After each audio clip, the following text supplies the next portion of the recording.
துளாராசி நண்பர்களுக்கு வேலை வாய்ப்பு கூடி வரும், மற்றவர்கள் மூலமா உங்களுக்கு நம்பிக்கை சேரக்கூடிய அற்புதமான நாள், லாபங்கள் கூடி வரக்கூடிய நல்ல நாள். உடல் ஆரோக்கியத்துல அக்கறை என்பது தேவை. ரொம்ப ரொம்ப ரொம்ப வயசானவங்க வந்து ஆரோக்கிய விஷயத்துல பாதிக்கப்படும்.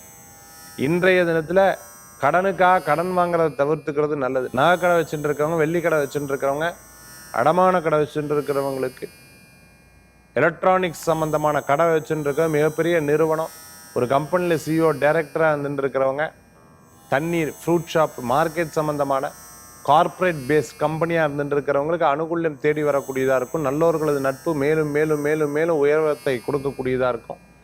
சில நிகழ்ச்சி உங்களுக்கு சாதகமான பலன்களை கொடுக்கக்கூடியதாக இருக்கும். புது கான்டாக்ட்ஸ் மூலமான பணவரவுகள் தேடி வரும். கல்யாணம் மண்டபம் வச்சுட்டு இருக்கிறவங்க, அதே போன்று சினிமா தேட்டர் வச்சுட்டு இருக்கிறவங்களுக்கு, மாலில் கடை வச்சுட்டு இருக்கிறவங்க, ஒரு மிகப்பெரிய கடை ஷாப்பிங் மாலில் வச்சுட்டு இருக்கிறவங்களுக்கு பணவரவுகள் தேடி வரக்கூடிய நல்ல நாள். துளாராசி என்பர்கள் எல்லாருக்கும் சார் பீஸ்ஃபுல் இல்லையே அப்படின்னு வருத்தப்பட்டவங்க அது பீஸ்ஃபுல்லும் கிடைக்கும். கவலையே பட வேண்டாம். இன்றைய தினத்தில் நீங்கள் வழிபடக்கூடிய தெய்வம் பதில் இல்லைன்னா பிள்ளையார் வழிபாடு, ஐயப்ப சுவாமி வழிபாடு, வெற்றி வழிபாடு.